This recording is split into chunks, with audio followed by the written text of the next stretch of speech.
Que la paz de Jesús esté contigo. Te saluda tu amigo y servidor Hugo Maciel de la comunidad evangelizadora La Peña, predicador católico de la diócesis de San Lorenzo, Paraguay.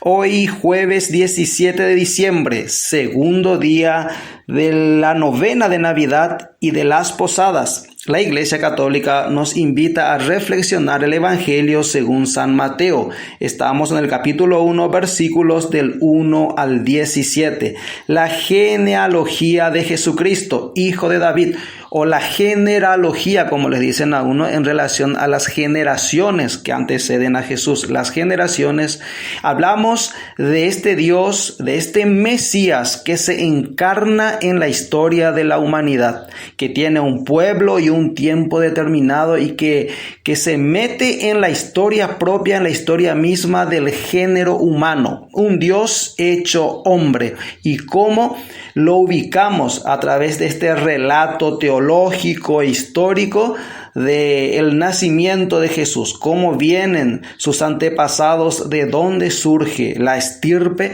de dónde viene el Mesías que tanto ha esperado el pueblo de Israel y la humanidad entera.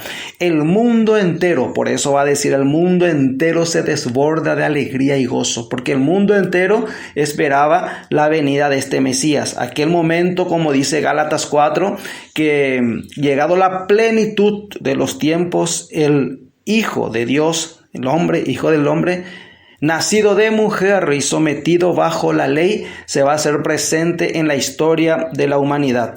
Escuchamos el Evangelio, luego hacemos una pequeña lectura de la primera lectura que nos propone la liturgia hoy, que es cortito, es tomado del libro del Génesis, que es el oráculo mesiánico, para entender de dónde viene, de qué promesas se está cumpliendo con la venida del Mesías, y luego hacemos nuestra reflexión del Evangelio de este día. Es la genealogía de Jesús. Muchos quisieran saltar la lectura de este evangelio, pero es importante escuchar estos nombres y tal vez investigar, conocer la historia de cada uno de estos hombres que conforman esta genealogía de Jesús.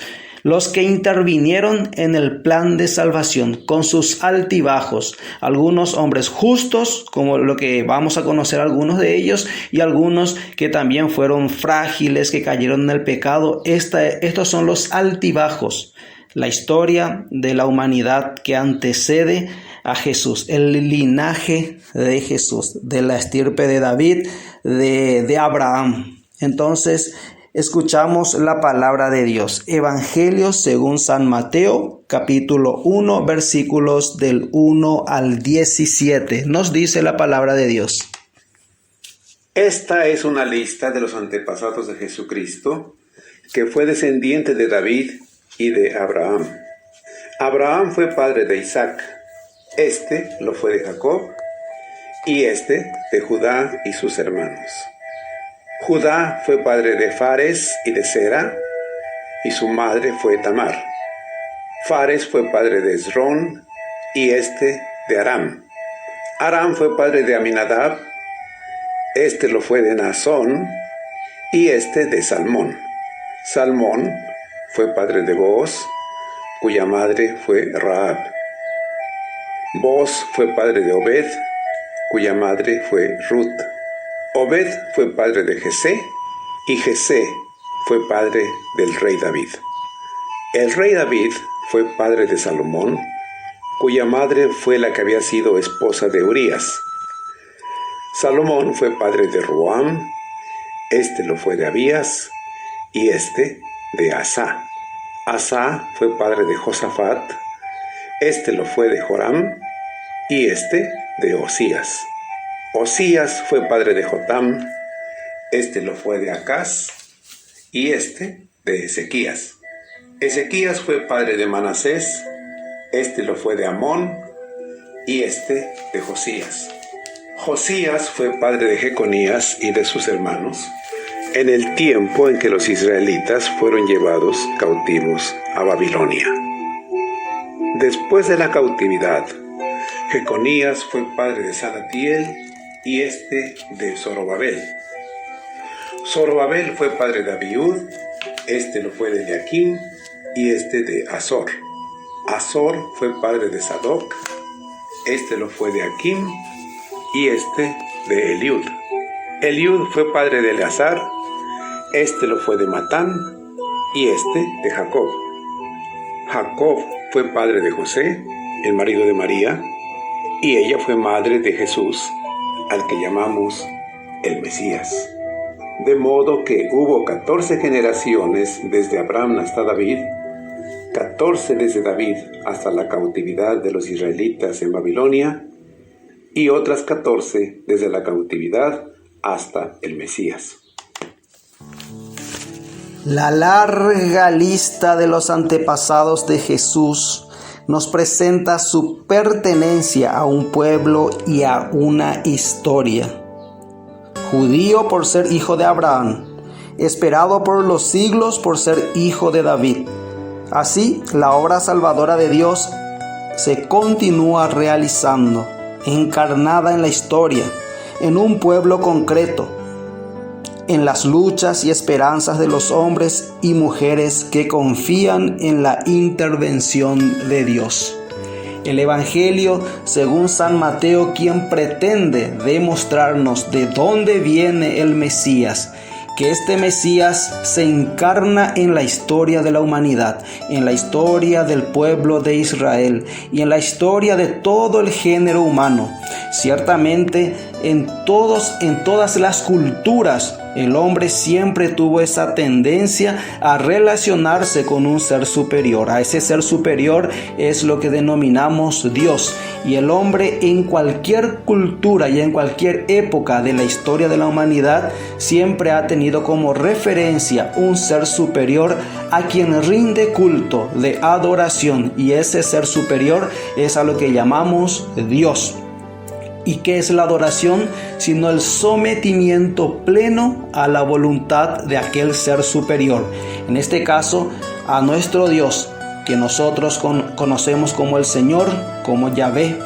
A este Dios visible que se hizo carne, que se hizo hombre, que lo conocemos como Cristo, como el Cristo, como Jesús el Cristo, Jesucristo el Cristo, el Mesías. Mateo pretende demostrar que el Mesías esperado a lo largo de la historia del pueblo de Israel es Jesús.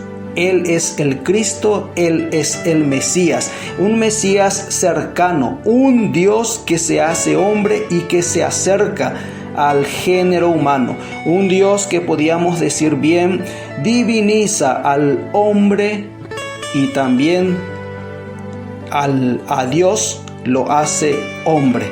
Dios se hace hombre como nosotros y nos eleva y de una forma nos diviniza porque nos comparte las gracias que proviene de Dios. En la primera lectura, la liturgia católica nos propone reflexionar el libro del Génesis en el capítulo 49, versículos del 1 al 2, luego 8 al 10. Es la bendición de Jacob. Recordemos, Jacob, que luego va a cambiar el nombre, Dios cambia el nombre de Jacob a Israel. Y Jacob hace esta bendición y en la segunda parte, específicamente en el versículo 9 y 10, nos habla del oráculo mesiánico. O sea, que a este patriarca Jacob, que es el nombre del patriarca que va a llevar esta tribu, que va a ser portadora de la alianza de Dios, lo va a suceder aquel a quien le pertenece el cetro y el bastón de mando. O sea, nos está hablando de un Mesías rey, nos está trasladando a un tiempo monárquico, de alguien que tiene que venir a reinar. Pero para entenderlo mejor, escuchemos la bendición de Jacob a sus hijos. La liturgia de hoy nos propone reflexionar, centrarnos específicamente en Jacob, de las 12 tribus de Israel, específicamente en Jacob, porque va a ser el portador de la promesa de Dios. Recordemos, Abraham es el portador de la promesa, luego viene su hijo Isaac, luego de Isaac viene Jacob, y de Jacob va a venir las 12 tribus de Israel. Jacob luego va a ser cambiado el nombre de Jacob por Israel, y luego vienen las 12 tribus de Israel, de las cuales Jacob es el que va a llevar el bastón de mando, el que va a tener la promesa del pacto, y los que estén unidos a él, que eran la tribu de Leví y de Benjamín, los que siempre estaban más unidos a él, son los que van a tener más acceso, podemos decirle, a ese pacto, a esa alianza con Dios. Las otras tribus que se separaron, más bien se iban distanciando del pacto. El portador del pacto, por las promesas de Dios, era Jacob. Pero escuchemos qué nos dice la primera lectura. Dice la palabra de Dios, Génesis capítulo 49, versículos 1, 2, luego 8 al 10. Llamó Jacob a sus hijos y dijo: reuníos, que os muestre lo que os sucederá al cabo de los días. Apiñaos y oíd, hijos de Jacob, oíd a Israel vuestro padre. A ti, Judá, te alaben tus hermanos, tu mano en la cerviz de tus enemigos. Inclínense ante ti los hijos de tu padre. Cachorro de león, Judá, de la caza, hijo mío, vuelves. Se agacha, se acecha cual león o cual leona. ¿Quién le va a desafiar? No se irá cetro de mano de Judá, bastón de mando de entre sus piernas, hasta que venga el que le pertenece, y al que harán homenaje los pueblos. Al que harán homenaje los pueblos. Vendrá aquel a quien le pertenece el cetro de mando y harán homenaje los pueblos. Nos habla de la universalidad del pacto. O sea, todos estamos unidos a este pacto. Volviendo al Evangelio, el Evangelio nos ilustra a Jesús que se encarna en la historia de la humanidad, y que cada personaje, por más que hayan tenido grandes hechos en el plan de salvación, como los grandes reyes, como los santos, como nombra a José como un santo varón, y a muchos otros que antecedieron a Jesús, pero también hay personas que sufrieron, que fueron pecadores, que fueron tal vez no muy santas personas, pero todos forman parte de esta familia de Jesús. Hoy vos, al insertarte por el bautismo al cuerpo místico de Jesús, y al ser parte de la familia de Jesús, también estás llamado a hacer grandes cosas en la historia de la humanidad, en este plan de salvación al cual te insertas por Jesús. Por más que hayas tenido altibajos, nadie está exento de cometer errores. Por más que hayas cometido errores en tu vida, siempre sos aceptado en la familia de Dios. Siempre sos aceptada en la familia de Dios. Por más que hayas cometido errores, Dios te dice hoy que Él se encarnó en la historia de la humanidad para elevarte, para divinizarte, para elevarte a la categoría de hijo de Dios, de hija de Dios. Y hoy estás llamado a hacer grandes cosas en el plan de Dios. En el plan de Dios figuras como persona, como familia. Así como nuestras familias somos diferentes. Es una familia, pero hay muchas personas en nuestra familia que tenemos diferentes actitudes, diferentes pensamientos. Hoy lo que Jesús nos muestra es que por más que Él haya tenido una familia muy disfuncional, muy variada, Él tomó una actitud. Él tomó la actitud diferente a aquellos que eran pecadores tal vez en su familia. Él tomó una actitud diferente y Él fue diferente. Él llevó a plenitud y a la plenitud el plan de salvación establecido por Dios. Por eso es interesante y es importante que vos, por más que en tu familia existan personas que muchas veces decimos: él es así, yo soy así porque mis padres fueron así, porque mi familia es así. No. Vos tomás la decisión de ser como vos querés ser o como vos tenés que ser. La decisión está en tus manos. Cada persona es libre. Dios te ha hecho libre. Podés tomar tus decisiones. No le culpes a tu familia de cómo seas vos. Sos importante en el plan de salvación, que es tan importante que Jesús mismo se hizo una persona igual a vos y te muestra que hay que tomar decisiones para hacer grandes cosas.